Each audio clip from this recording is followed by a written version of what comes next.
Hi, I'm Rick Hughes of WWF, and I want to introduce you to Madagascar and the Western Indian Ocean region. The biodiversity here is crazy. It's extreme. We've got some of the highest order endemicity of any place in the world. We've got entire families of species that are unique to this region. That includes fully 1/4 of all the world's primate species. But we're also in the top rungs when it comes to plants, amphibians, reptiles. You name it, this place really is unique. The region encompasses over 5 million square kilometers of ocean. It's hugely rich in its marine biodiversity. But not only is that biodiversity important, but it's an important source of income for countries with industrial fisheries such as the tuna fishery, and also for coastal populations that depend on the coastal resources. And throughout the region, people are very much tied into the resources around them, whether it's at an industrial level like fisheries or ecotourism, or at an individual level with subsistence farming and artisanal fishing. People rely on the environment. Around biodiversity hotspots in remote areas, populations rely on traditional slash-and-burn farming techniques. If we can help them develop more appropriate and more efficient farming techniques, we can help them not only improve their livelihood, but also reduce the pressure on the habitats around them. Same goes for fishing populations. If working with them to develop more sustainable fishing techniques can help preserve the fish stocks while also improving their own livelihoods. Much of the population doesn't have access to energy. Helping to develop sustainable sources of fuel wood and charcoal can be a solution that helps to reduce pressure on forests and deforestation. And let's face it, habitat loss is one of the biggest drivers of loss of biodiversity in the region.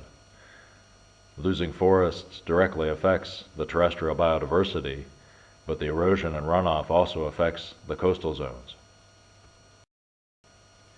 The area is not only rich in its biodiversity, it's also rich in its mineral wealth, and increasing extractive industry comes into conflict more and more with conservation objectives. Extractive industries can represent important opportunities for economic development, but they have to be managed well to ensure long-term sustainable development goals are achieved. In the sea, illegal, unreported, and unregulated fishing contributes to overfishing of fish stocks. And countries that don't have the capacity to monitor are challenged even if they want to practice sustainable fishing on their own. Several countries in the region have had periodic governance challenges over the years. Whenever there's a government crisis, the pressure on the environment tends to go up. So this region presents great opportunities and challenges, and WWF has been here since the early 1960s. Madagascar was one of the first countries WWF invested in back in 1963, funding biodiversity research on the II, and we've been instrumental in the development of a vibrant ecological and conservation community here over the years. We helped to establish many of the protected areas in the country and the whole national park system, and we're a strong supporter of the Madagascar National Parks. We were proud to be among the founding partners of the Foundation for Protected Areas and Biodiversity in Madagascar, one of the early biodiversity funds in the region, and they've just achieved their initial capital target of raising $50 million. In 2003, nearly 10 years ago, WWF gave 2 Gift of the Earth Awards to Madagascar. One of those was in recognition of the Durban Declaration, which was a commitment to triple the protected area in Madagascar. Now, 10 years later, Madagascar is on the brink of achieving that ambitious goal. Illegal logging has long plagued the country. It's been a periodic problem over decades. This past year, among other partners, we helped the country to move precious rosewood and ebony species onto CITES Appendix 3, and to lay the groundwork with the country to advocate to move them up onto Appendix 2. Together with Carnegie, WWF helped conduct some of the first LIDAR carbon stock assessments in the world here in Madagascar.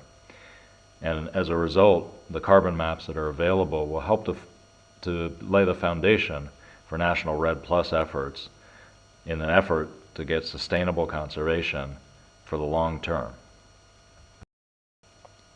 Regionally, the Seychelles has long been a leader in island conservation and restoration. They've been a strong advocate for small island states. Not long ago, they took on the role of championing a new Western Indian Ocean coastal challenge to try to bring new dynamism into the dynamic here in the region. Together with Mauritius, they've also applied to extend the continental shelves of the two countries to cover the Mascarene Plateau and come up with a joint management plan. The Mascarene Plateau includes the Sayadamala banks, shallow banks that are one of the world's high sea gems and contain some of the largest beds of seagrass anywhere in the world. One of our long-standing programs has been geared towards the future.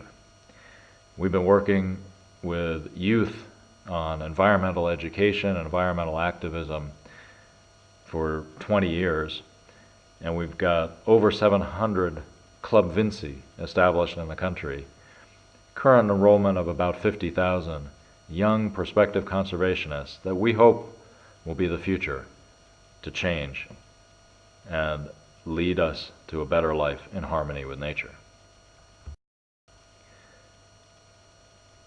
We've got great opportunities, tremendous value in biodiversity and human life. I want to invite you to join us. Please get in touch and join us in our efforts to protect the biodiversity and improve the lives of the people in Madagascar and the Western Indian Ocean. Misotro Betsaka.